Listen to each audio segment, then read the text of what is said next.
All right, take two. You ready? And action.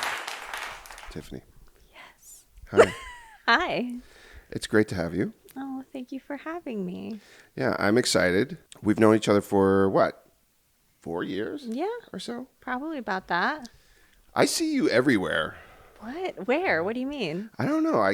You're always busy. You're always working. Not always. That's No? But I like. I mean, I'm busy enough. I'm happy with the amount of work I have. But yeah, I think I'm busy too with my family stuff, and I think you see that too. Yes, that is true. That is one thing.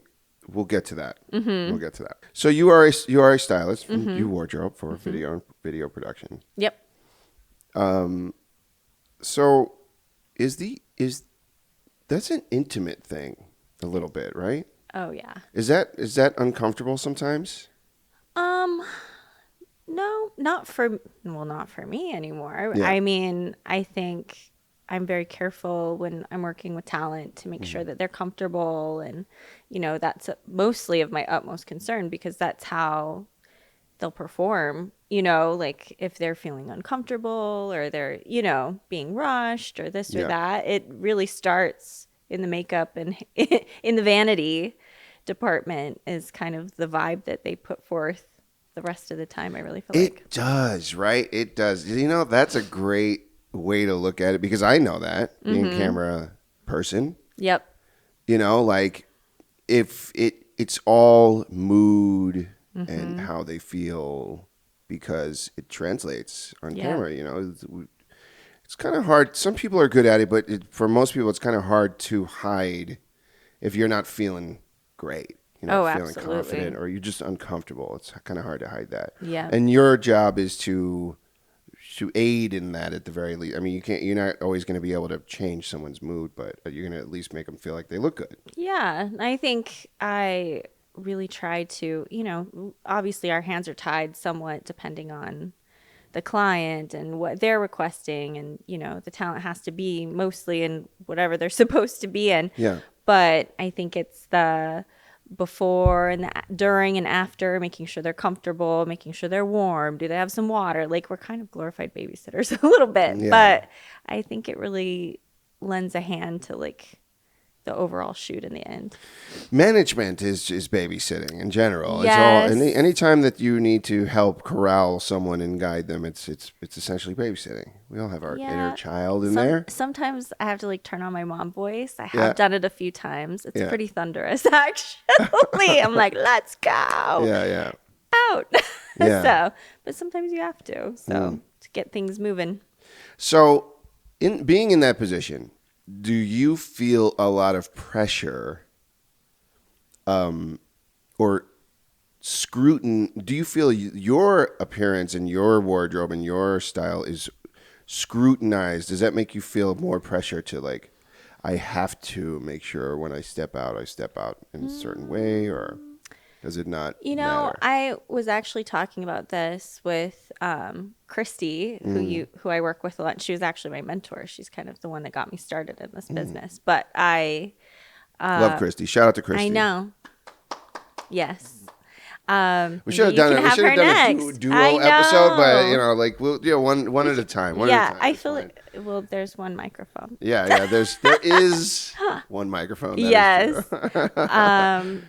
But how I actually had to go back to visit some family that I had, friends and family that I hadn't seen in like 10 years. And I was looking around and I was and everybody was like, you look so young. You haven't aged. Look at you. You're so, and I wish people would say that to me when I go home and visit. Well, it's so weird. And I was just looking around and I go, I think it's the industry really rubbing off on you. And you're always around young people, and we're constantly, I feel very influenced all the time, because I'm always researching, like, what's the new thing.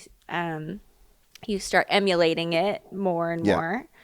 But as far as work, I usually, when I'm actually there, probably look like a trash panda when I'm there. Yeah, I mean, we're on the ground. I'm like dragging stuff, lugging stuff. I mostly dress for comfort and utility on set, but I do have fun when there's like a chance to dress up. And I must say, it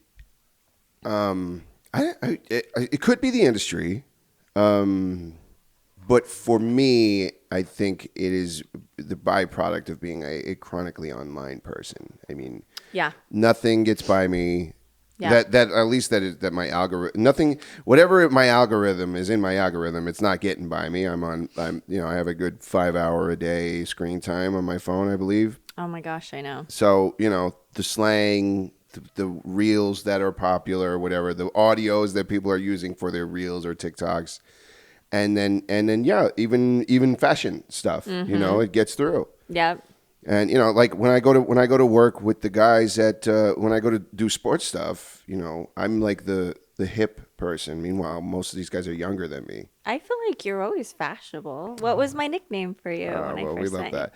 That's I had to live up to the. Yes. You know what I'm saying? We had to live up to the nickname. Yeah. Yes. So I tend to refer to people as clothing. So because it's hard to know everybody's name. So I'll be like the guy in the blue shirt, this guy, on set.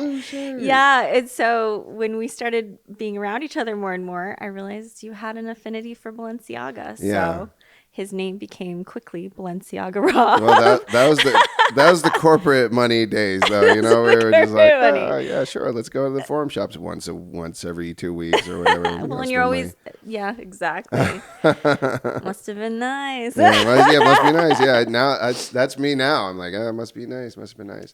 Or it would have been, or it's like,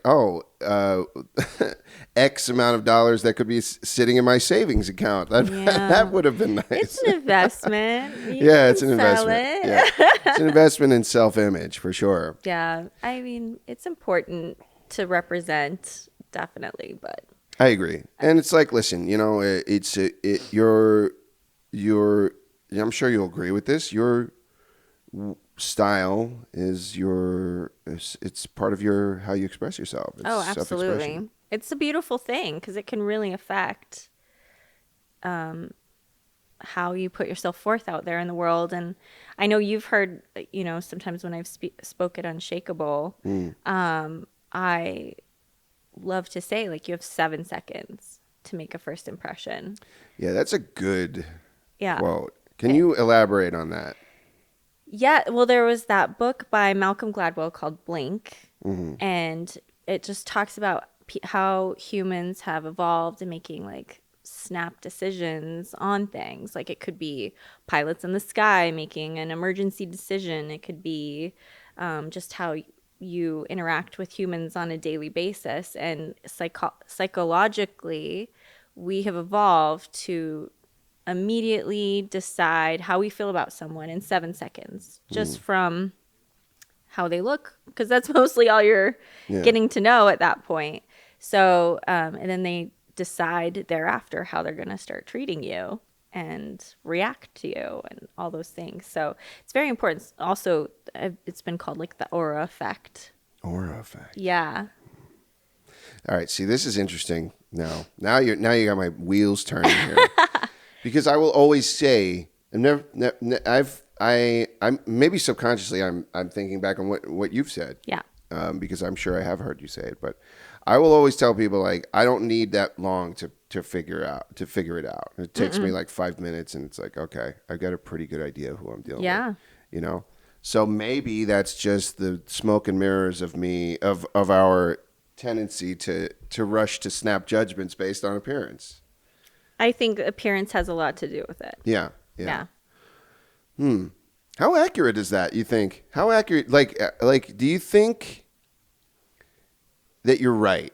Whatever you do, when you make that snap choice based on appearance, do you think, how accurate is it, you think? I don't know. I like to give this example because I like to say I've had some past lives. I've pretty much done every job there is to do. Yeah. One of which was I was worked at a medical front desk, and they would make us wear scrubs every day. Like an RN would be wearing. Right? Yeah. But you're not doing RN work. No. You're doing clerical work. Yep. I was at the front desk, like administration only. Mm-hmm. And I would go to Starbucks and people would open the door for me. They would usher me in front of them in line. And at first I was like, you're so nice. And then it would, I'd realize, oh, they think I'm a nurse. They think I'm in the medical field, which does garner more respect. Yeah. So, I mean, and even one time my ex-husband was in the hospital and I rushed over there with my scrubs on and they were telling me stuff they would never tell a person sitting in the waiting room. Yeah. And I was scary. like, why are you telling me all this? Yeah. And then I was like, oh God. So, I mean, were they right on their assumption? No. Good point. Wow. So, it's like an Aesop's fable. I know. We're like learning all kinds of new things. Yeah. But I do like to even play with my clothing and almost experiment. Like if there's something I'll wear and I get better reactions, I'll wear it more. Yeah. So, fun fact about use it in your that. favor. Not a wardrobe thing. Yeah. But there was I was having an issue where my beard was very patchy. My barber said, "Let's clean shave yourself for like 3 months or 6 months or something, and it'll come in. It'll come in thicker." First of all, that works. In case you were wondering, that works. But I have never that during the time where I was clean shaven, even with the tattoos, people were so much nicer to me. Weird. So much nicer to me. Yeah, and that's weird because beards are pretty common these days. Right. It's not like a beard makes you a pirate or a criminal. Yeah, exactly. It's not. It doesn't have the same connotation that it used to. But I guess it's a subconscious thing. Yeah. Also, I love to hear that people were so nice to you thinking that you were a nurse because, that's people that work in the medical field are pretty special people. Like they got to tolerate a lot, go through a lot of stuff, and it's especially with the paranoia sort of surrounding the medical industry too, whether that's justified or not. It's like, it's still individuals, human beings working out there. So love to hear that. Saving That's great. lives. Yeah, absolutely. Literally. Absolutely. Literally. Yeah. I am one of those lives that was saved by a lovely, kind Filipino nurse at UMC. Shout out to UMC. Thank you for saving my life. Nurses are the best. Filipinas. If you need your life saved, find a Filipina nurse. Hi, do you need your life saved? Please find a Filipino nurse at UMC. Yes. And your life will be saved. So who is there a subject that you are most proud or stands out, at least in your memory, to have worked with in the past? Oh, it's hard. Working with celebrities. And I mean, truthfully, I don't get to work with a lot of celebrities here in Las Vegas anyway. Doesn't have to be a celebrity though. Oh, okay. It could be anyone. I don't know. I feel like every experience, I so enjoy to a certain extent, and I always take away something from it. So, I learn a little bit here, I learn a little bit there, or so it's really hard to say. Jeez. Sounds like you were overall happy with your work, and that's totally fine. It doesn't have to be anything in particular that stands out. But if you got. Yeah, I mean, we don't really get to speak to a lot of people in depth in general. It's usually, pretty quick. Yeah. I will say there was a point when I got to work with, I was just assisting a stylist from LA, and they were doing Parents Magazine. Okay. And it was the cover for Parents Magazine, and at the time it was Dan Reynolds from Imagine Dragons. Oh, wow. And his wife at the time, who was pregnant, and then they had twins, I believe, and another child. And so there was it was kind of crazy. The studio was pretty small, and I don't know if I'm allowed to say, but if it's referenced, Sun Studios. So everybody was kind of on top of each other. The child stylist was over here, and then the other stylist was more concerned with obviously the mom, because it was more showcasing her, his wife. And she goes, "Oh, will you dress Dan?" And I was like, okay. Yeah. So sure. I got to go stand in, and it was basically a closet. It was pretty small, the area we were in. And, he was undressed in his basically only combat boots. And we started talking, and he found out I was from Utah originally. And so that, like, set off a whole, like, conversation. But I really enjoyed, because, I mean, at the time, he was at, like, very famous. Yeah. And he really didn't. Still very famous. Still very famous. And famously from Vegas. Yes, hometown boy. We love that. Yes. We love that. Always a fan. I was seeing him when they were opening for Temper Trap. So I am like, wow, never heard of that, but yeah, the Hard Rock over here. I saw them. I love them. So I was like a fan, and I was like keeping it together. And we were having all these like philosophical conversations. But I left feeling really good, because I was like, I was trusted to do that.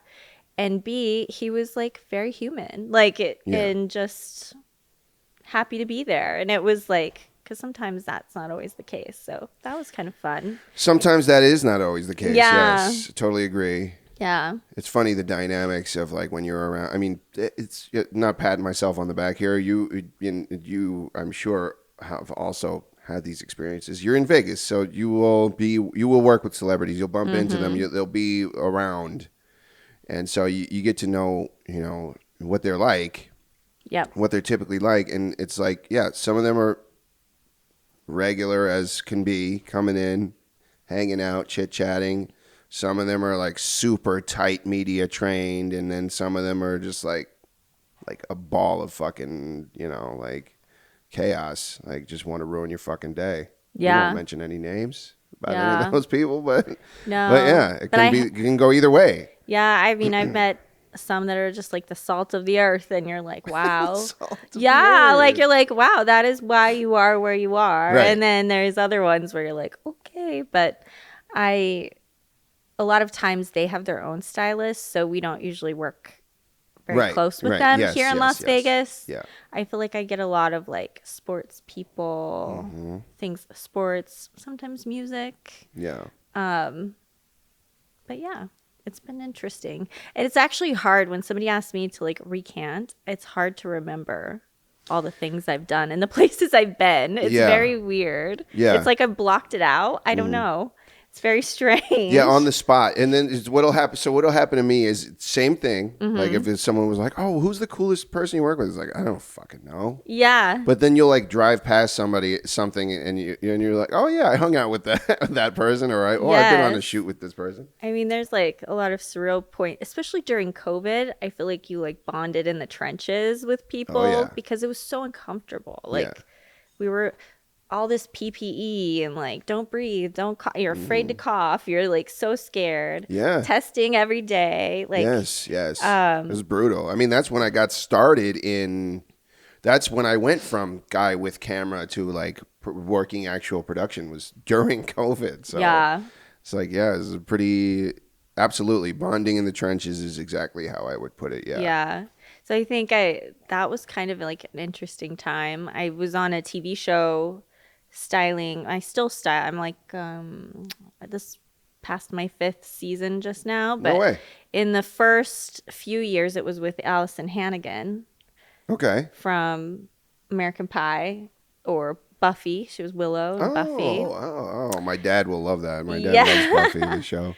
But she was the host, and she was who I dressed, and we were literally like one season completely bubbled in the Rio, like it was closed. Yeah, and we had to go through like all these levels of testing. We couldn't leave, we couldn't have any contact with outside world.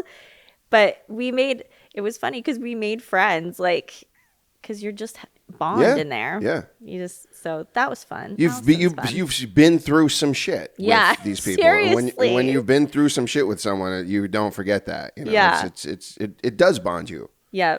I mean, COVID is such a blur. It was so much misery that I try to not think about it. But I know. I mean, I could think of several gigs that were tough that I did with guys or women that I maybe didn't know that well. That afterwards, it's like, oh yeah, now we're tight. We're tight. Yeah. I mean, it changed the way things are done now. Like, I don't think it.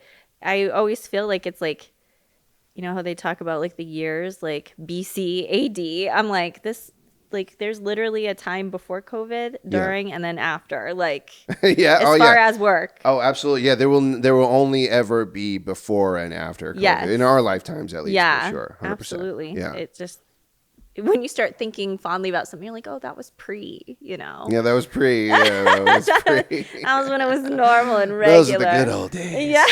Yeah. Okay, so do you have? I suppose this is like maybe a sort of a two-part question or a amalgam of two questions, but is there a thing that happens with clients or with subjects that you're working with that is like that's irritating or that happens all the time that you're like, oh, this again? Or are there like or maybe are there like some tips you could give some aspiring stylists that are like no-nos that are like common pitfalls people do that they shouldn't do? Well, I can say and only speak to like what's worked for me personally. And I think that for me, you really have to like kill your ego. Like, because if the client is like, I want them to walk out in a burlap sack, you have to be like, that isn't really what I would do, but okay. Like, you know, so you can't always style them the way that you would want to style them. And so you kind of have to like take the skin out of the game, not be married to anything. Yeah. I mean, I definitely will protect my point of view if I can, and I'll come ready to like fight for it a little bit. Yeah. But you know, in the end, it's what the client wants. So your name's going on it. That is the you know, I think the moment or sort of fire that you feel where it's like, I have to defend this. Yes. Because your name's going on it. Yeah. And there's always that like fine line of, will my name be on this? People will see that I worked on this. It's not like you're going to have the chance to preface it and be like, well, I worked on it, but the decisions were not mine to make, and all. You know, it's like a lot of excuses to have to come up with. Yeah. And the hard thing is too, like when you start hearing about, you know, other stylists in town, or oh, they're not as good, or they didn't like this, you know, because you hear people talk different things, different times. But we also have to like think, well, what was their budget? Like maybe they had nothing to work with. Yeah. Maybe the client was like, because I mean, I've had clients and they're like, I don't like buttons. I don't like pockets with buttons. Yeah. And I'm like, no pockets with buttons? Yeah. Like, and that was their own personal preference. So then the whole shoot can't have pockets with buttons or whatever. So, which is absurd. But it's like, I'm sure you encounter that more often than not, right? Yeah. Some odd specific thing. Yes. Yeah. Yeah. They'll have like, and I've learned that you just kind of have to take it all in, all in to consideration and try to put your best out there with everything that you're given, you know? Yeah. But it's hard to gauge like oranges to oranges because you never know what that stylist had to work with. Yeah. So, or if you had to work with it. Like I literally had to do this shoot just recently and I had to make someone look naked. And I was like, and he was like, it'll be really funny. I can't actually wait to see it. I think it's going to be really good. But it was like a parody. It was supposed to be funny.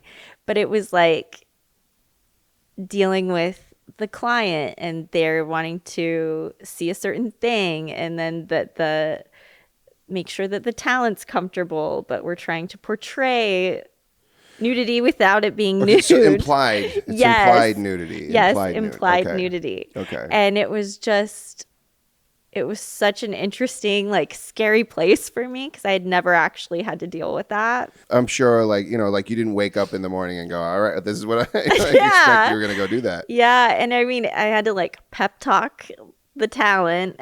Really? Yes. Because he was like, nervous? He's like, I just learned about this yesterday. And like when he was already booked, like it was a whole contract thing. Signed. Yes. I mean, you would think that's something they would make sure he knows he's agreeing to, right? Yeah. Like, Or she, right? He? He. You said? Yeah. Oh, yeah.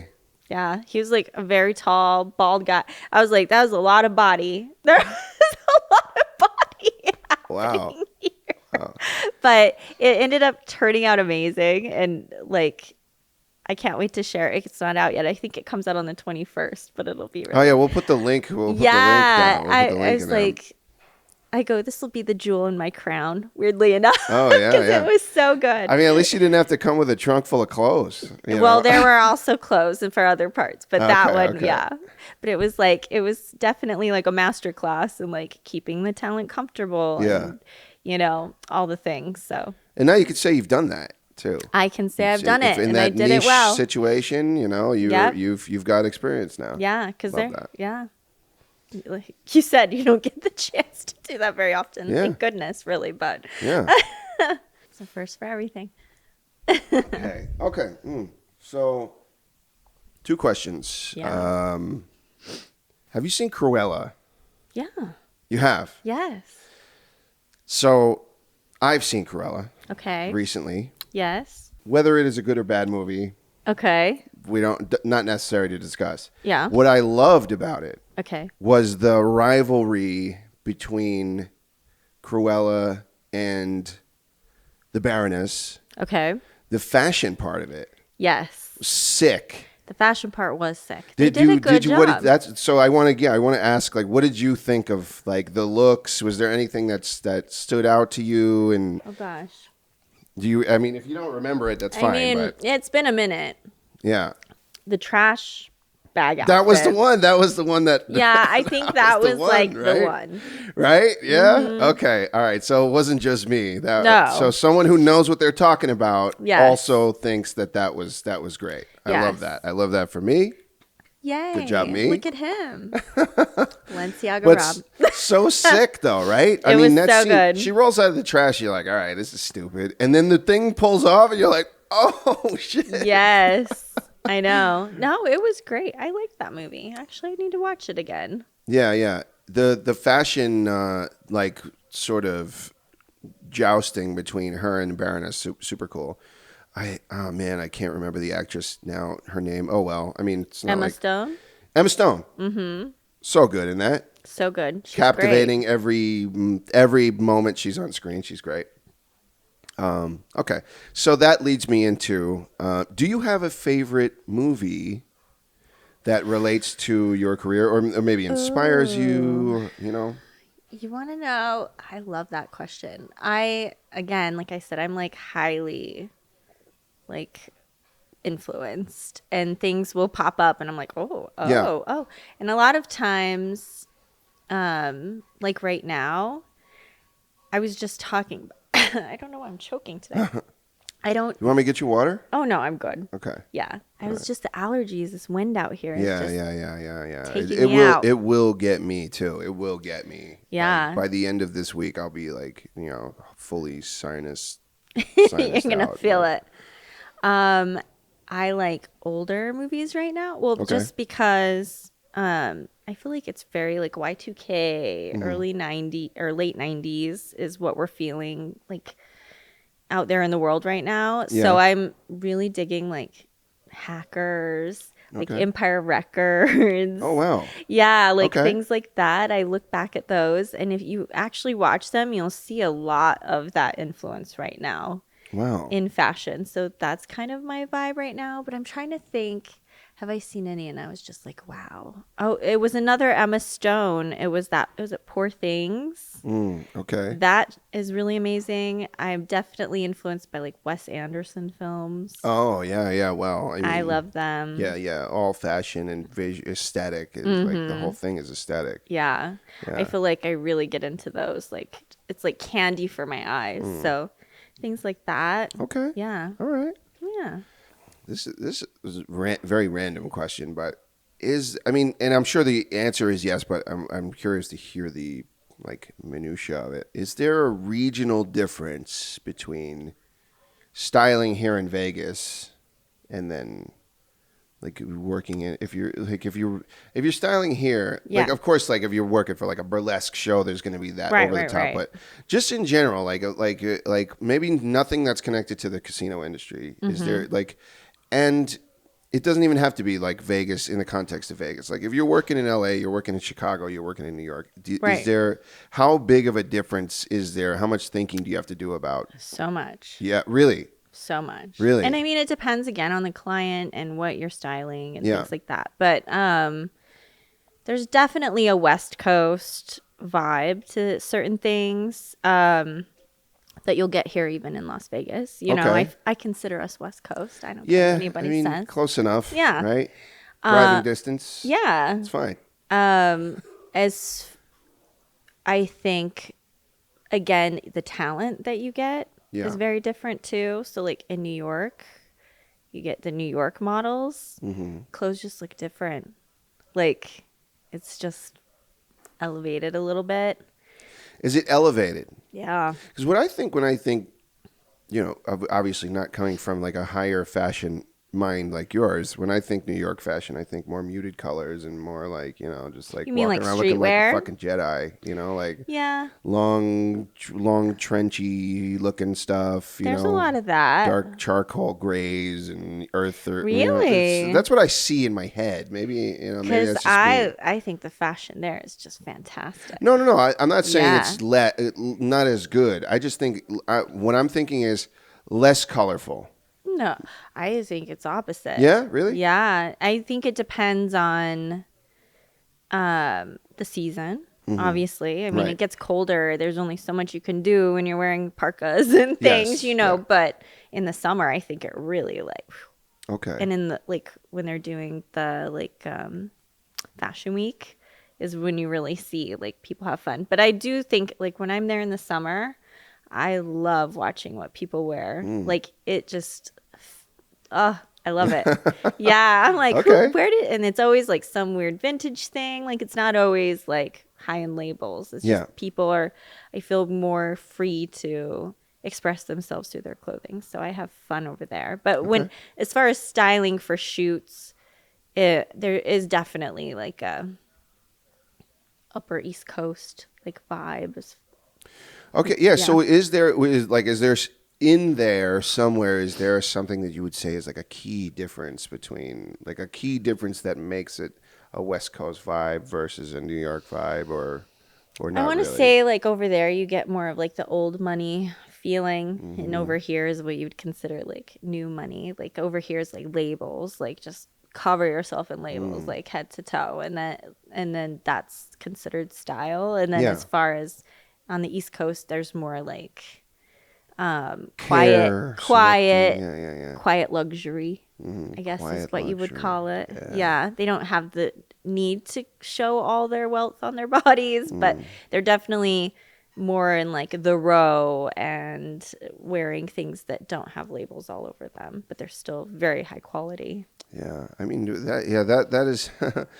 Yeah, I suppose that should be on a T-shirt. Quiet luxury. That's very. It's very actually controversial right now. Really? Yes. All right, how so? Well, just like because people who like Gwyneth Paltrow and all these very like wealthy people have kind of popularized it.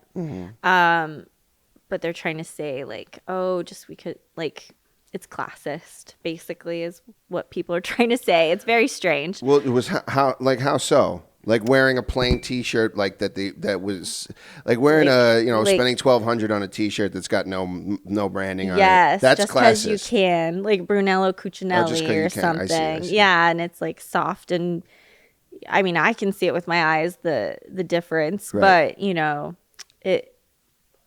I don't know. It's very weird because to me I think that's beautiful, but there's definitely staples that people look for to show that they're wealthy still. You know, it'll be like in the watch or there's things that show you're part of the club. The muted Van Cleef necklace or something. Yeah, it's just not so in your face. Yeah. Okay. All right. Okay. That's interesting. What about internationally? I mean, I'm sure there's some thought that has to. Have you done much No. work outside the you have? I mean, I haven't either. I so. have had we call it a carrot dangled in our a couple times possibility of going, and then it has fallen through. But happens all the time. I know That's part of the game for sure. I know, and even still, that I've heard like next year sometime, like the first quarter, and I'm like, I'll believe it when I see it. Yeah. But I hope when the check clears. That's but it would be like Copenhagen is where we're looking, which I'm excited for. So Amsterdam, like up there. But I definitely, it's really fun to watch the different styles that pop up. Like as far as like, there's definitely a London style. There's definitely like an Italian style. They're like, they all have their own vibe. And then obviously like more Norwegian and Scandinavian, they have their own style. So, and it's very like I like to watch, I don't know if I can call it out, the Style Analytics. Sure. It's called Style Analytics. Okay. It's a Instagram. And I love her stuff because it's very like scientific and data driven. And she'll go and find like what are people Googling in these different places. See, as far as trends. That's very smart. That's very smart. I love that. Yeah. I love that. I do too. I actually bought her little book so that I could do it too because it's so cool. Listen, we have these tools at our disposal, you know, and it's up to us to use them or not. And artists, I think, are less likely to make data-driven decisions because we're creative. We want to express ourselves sort of purely from within. But yeah, I mean, if you can get inspiration from stuff that's already working and that people are already looking for and want, then that's wise and from a business standpoint for sure. And you can see like the wave coming because sometimes it starts over here and then it rolls into, America or vice versa or, so you can kind of be ahead of the trends, which I like. Yeah, that is very interesting. I do love that. Friend of mine is the first person he's kind of always that style of person, always looking for what to do with data and Googling and stuff. And so, I'll get he's the first person to put me onto ChatGPT and all this other stuff before any of the wave hit. But yeah, the data driven stuff is interesting and it's great. And it's great to know, especially within your industry, within your niche, like what people are looking for, what people are interested in. It's important. It happens when you're watching the runway shows. But again, I think I tend to be more influenced by the street fashion. I like to know what real people, like the people on the streets, are wearing. That to me is more interesting. So that is a good question for you.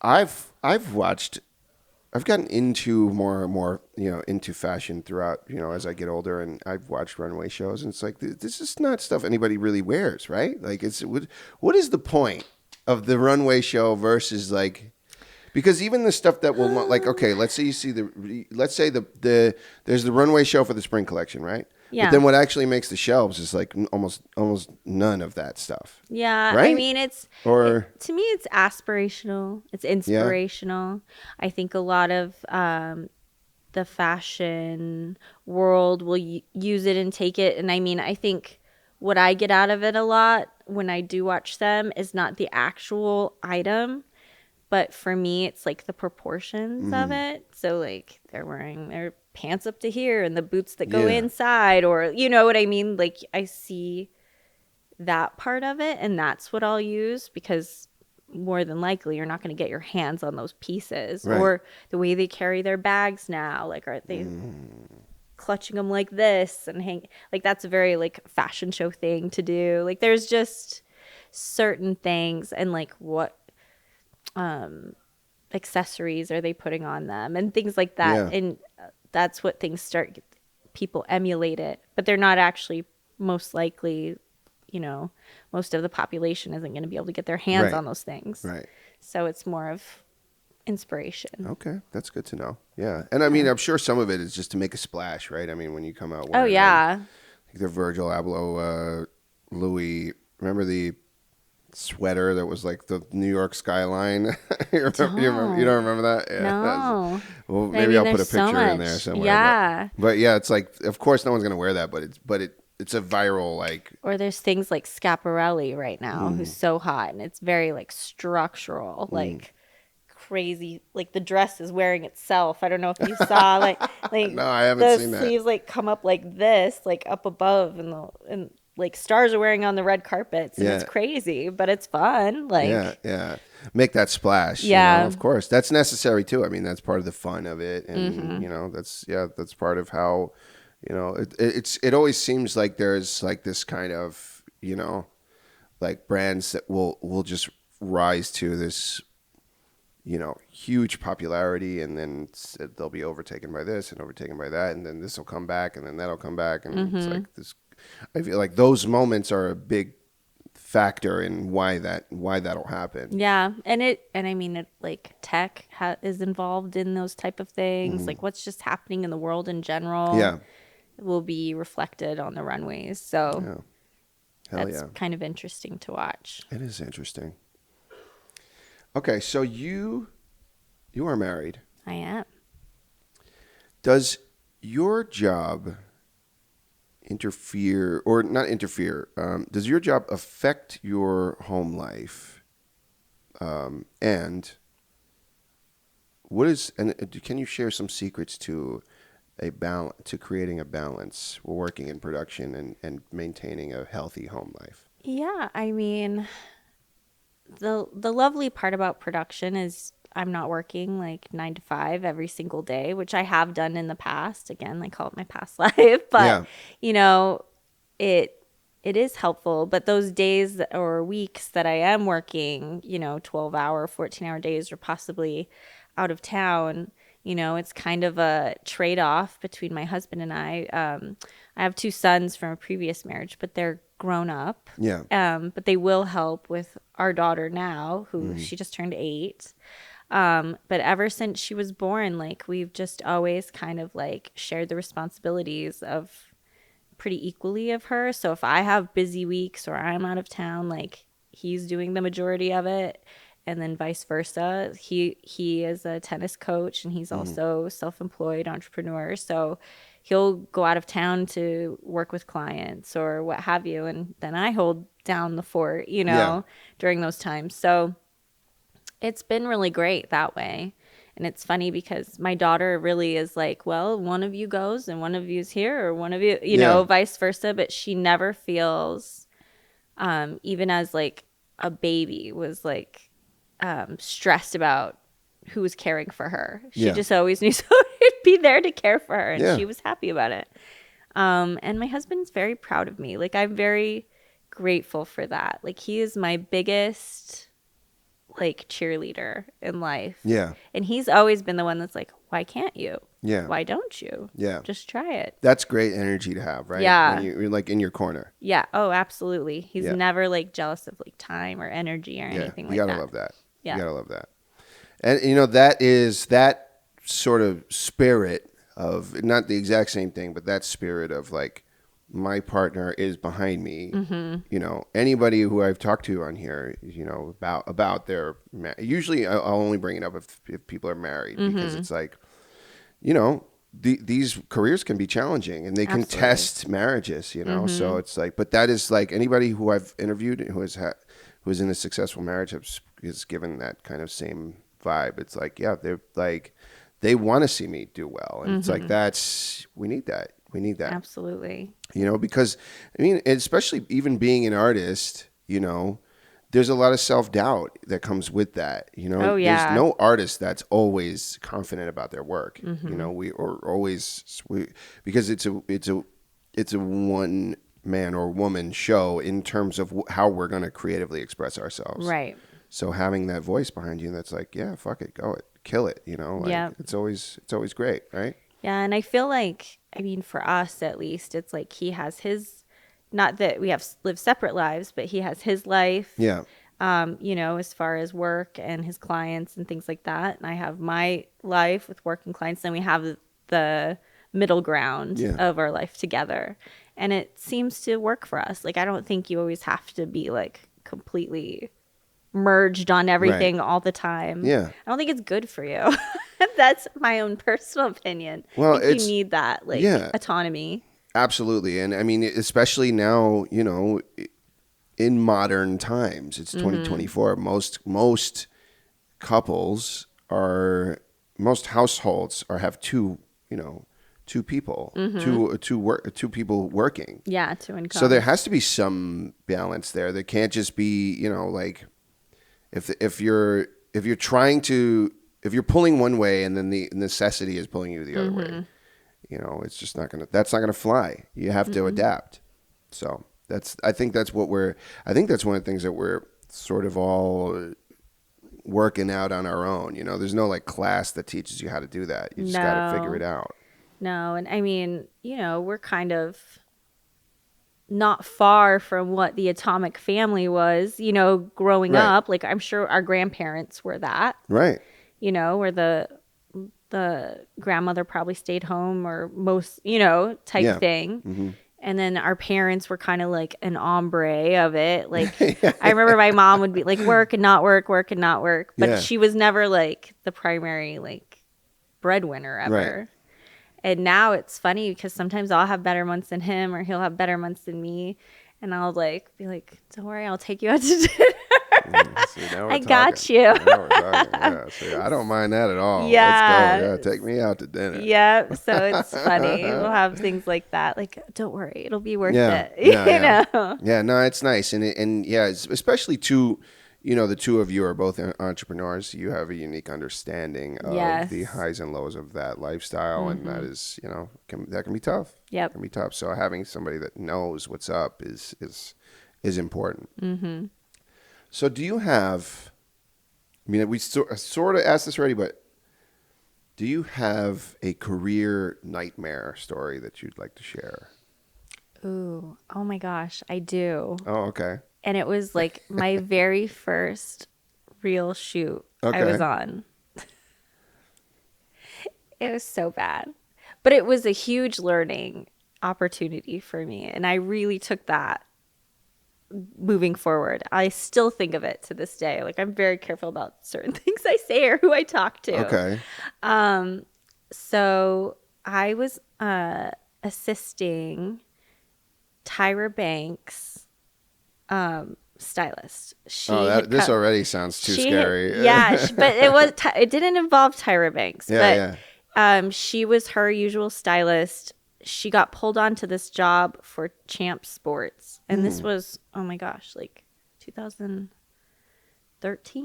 14? Sidebar, I used to love Champs. Yeah. Champs was the shit. Oh my God. Especially their stuff, like the Champs brand stuff was always dope. I shopped at Champs. I used to shop at Champs all the time.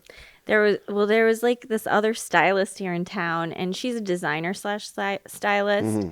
And she was the one that really gave me like my first chance. But I had assisted her a little bit, just like intern basically, like at no cost. Yeah. And she reached out to me and was like, "Hey, do you want to work on this Champs commercial?" And I was like, "Yeah, I love champagne." Wow. And she was like, "No, Champ Sports." And I was like, "Oh, yeah." Yeah, sure. I love champagne, you know. Bubbles. Yeah. But so I kind of got thrown out into this world, and I hadn't been on anything like this big yet. Yeah. So Ermelinda was also assisting, and so I was like third. And for some reason, and I still don't know why, Champs Sports sent all these outfits. And I mean, it was supposed to be like a house party. So there was so many people in this shoot. So they had rented out a house. We filled this house with people wearing Champs. And you have to style all these people for this house party. But they had sent like specs, and they sent the outfits. So they were already like styled. Okay. And so we basically had to go and put them together. And what we realized very quickly is that we were missing a lot of pieces. Oh. So I was in the wardrobe room, like putting outfits together and like checking off what and what we didn't have. I was just alone in there. The director came in. He was this like French guy, and he was like, I don't like this. And actually, it was funny because it was about the color you're wearing right now. Yeah. This like bright yellow. At the time, there was a lot of like that color going on in athletic clothing, apparently. And he was like, I don't like this. I don't like this. This is not what cool people wear. And he was like complaining. But he was like mostly talking to himself. Yeah. But I was in there. And I'm like, oh, whoa. I'm like listening. I'm working, listening. So then the next day they said, Tiffany, since you have a car and you're local, can you take the Champs sports like people, I don't even know like exactly what their level was, but to go around to the other Champs stores and try to procure, like pull from the stores more options to fill in the blanks of what we were missing. And so I go, yeah, sure. So hop in the car. I mean, this could have been the Champs Sports CEO. I don't even know. And he's riding around in my little Nissan Juke. I'm driving to the malls with him. Pulling out the Juke. I know. And we go in there and he starts grabbing this color of thing. And I go, oh, you don't want to do that. The director said I don't like this. He doesn't like it. It's not fashionable. And his face, like his eyes like flashed like with anger. And I immediately knew I had said too much. Oh, that you ratted him out. I did something. Yeah. So he's immediately on his phone to like people back at the like production office. And I'm like, uh-oh. Then I get Ermelinda calling me going, What did you say? What did you say? I have Tyra Weekes stylist calling me. Tina, she's like, what did you say? And I'm like, I just told the truth. I only told the truth. And like production people and the producer was called, like, I swear to God, like 5 people called me. And at this point, I'm like, well, I'm fired. Like, and we haven't even got to set yet. Like this was all like pre-pro stuff. I go, oh my God. So I'm like, and we were headed to set right after that. So I had all the clothes. I dropped the guy off, and I think he started feeling bad, and he was like, I'm going to make sure nothing happens to you. You're good, And I was like, yeah, whatever. Like, what do you care about me? You know, we're just a cog in a machine at that point as far as a big production. And so I drop him off. I go take the clothes to set to this like house that they rented for this house. And I'm thinking, I'm just going to walk into the trailer and I'm going to be fired. I was calling my husband, like crying, like I ruined the whole shoot. No. I think there might not be a shoot. Everybody's so angry at me. Like it was so crazy. That's great. It's horrible. Awesome. That's so great. I know. And so I walk into the trailer, like, I probably my face up crying all the way there, bringing the clothes. And she looked at me and she goes, well, did you eat? And I go, no. I was like so upset. And she goes, well, go to the truck and go get some food. She goes, I would have thought you would have quit by now. And I go, huh? And she's like, go get some food and come back in here and start hanging shit up. And I was like, oh, I'm not fired. But, oh, my God. So you learn real quick that you can't just, like, word vomit everything you hear or to certain people or whatever. But it was, oh, my God. I thought I ruined the shoot. I thought it literally was going to not happen. All from, like, that one sentence. And, you know, that the other lesson there that I've learned over and over again is production. There will be tense moments in production. Just off bat, knowing that will happen. Somebody's going to yell at you. So you may yell at someone. You may lose your temper. The pressure may get to, you know, like it's too high pressure with too many people and too many Lots temperaments, and you don't know who's going through what and all of that stuff. There's going to be tense moments, and it very rarely, unless something gets broken or you cost somebody money. I mean, I suppose that could have costed somebody money or time or whatever. I have no idea. But at the end of the day, it's just that is just a communication of like what's going on. You know, like, you know, I'm sure if you if I'm sure if the shoot was costed days or money or something like that, that's a little different. But for the most part, a moment of tension where a pivot has to be made or something, it's like that shit's gonna happen. Right. And you learn it, and then it becomes less scary. Maybe you're still a little nervous, but it's less like, oh my God, like it's over. Well, knowing now more than I knew then, obviously, I look back and I'm like, maybe he was already having tension with the director. And that was just like put it over the top. You know what I mean? There could have been so many things that were going on that I was not aware of. I mean, for him to snap right then. It was like his eyes flashed like black. And I was like, oh. And it was just like on the phone. And I was like, I am fucked. He was like, I've had it up to here with this guy. Yes, that's enough. I look back now and I'm like, there had to be more to the story than just that. But that was like the straw that broke the camel's back. Yeah, for sure. And it came from my mouth. So that's great. That might be the best. That might be the best nightmare story that's been told on here so far. The bar has now been set for that. That was great. I did it. So to follow that great career nightmare story, great story. Do you have a career highlight story that you'd like to share that you can think of on the top of your head? I really think for me was when I got to go to New York for the first time. And I was like, I'd never been there before. And it was so surreal because I grew up like in a bubble. You never visited ever? Never visited ever. Okay. And I was brought along all for the sole purpose of that I am good at steaming. So really? Yes, that I'm a great steamer. I can steam clothes so quickly. And they were like, we need Tiffany to be there to steam clothes.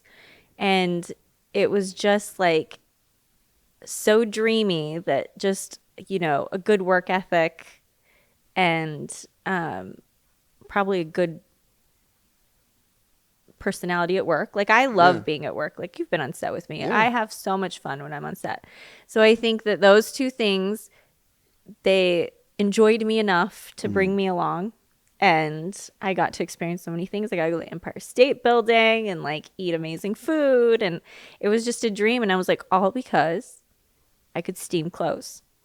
And like, how amazing is that? On the merits of your own talent. On the merits of my own talent. Someplace you always wanted to visit. That's awesome. Just some grit.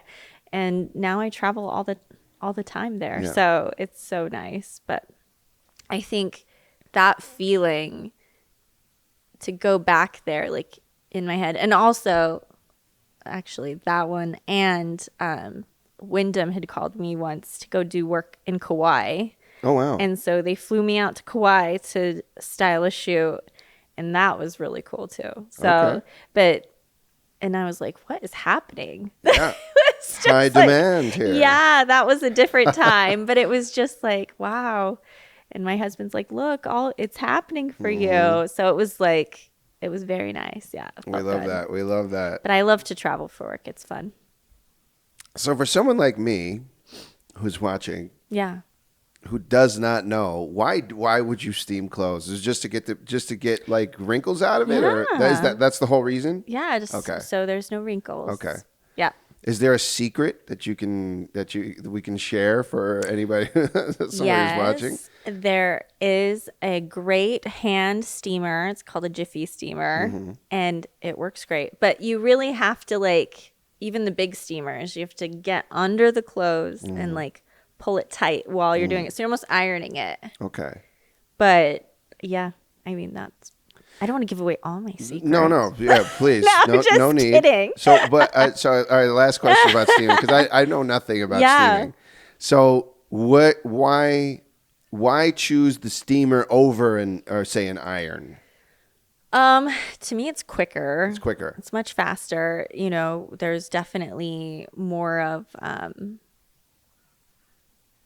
what's the word? And it's gentler. So you could run the risk of ruining the clothing with an iron. With an iron, yeah. I see. Okay. So especially on silk or anything, really delicate, you'd never want to use that. Yeah. Okay. Tiffany. Yeah. Got one more for you. Okay.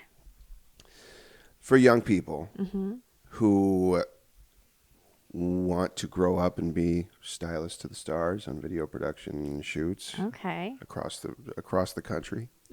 Yes. What would you say to them? Just do it. Like, have fun. I really try to explain that it's like the best job in the world. Like, obviously it has, its challenges and things like that. But for me personally, like, clothing is my medium. So I have so much fun. It can change people's personalities, the way they feel. It can bring them up. It can bring them down. Like, wardrobe is amazing. So you can create characters, which I also love to do.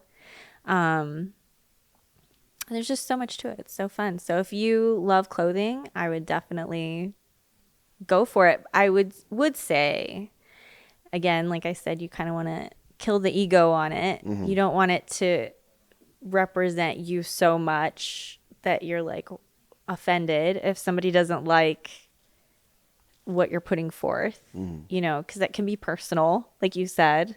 Yeah. You kind of have to take that out of it and just kind of look at it more from a helicopter view. But yeah, just have fun with it. It's not that serious. Enjoy it. I really think when you enjoy your work, like, it shows, and you're like a magnet for more. I love that. Yeah.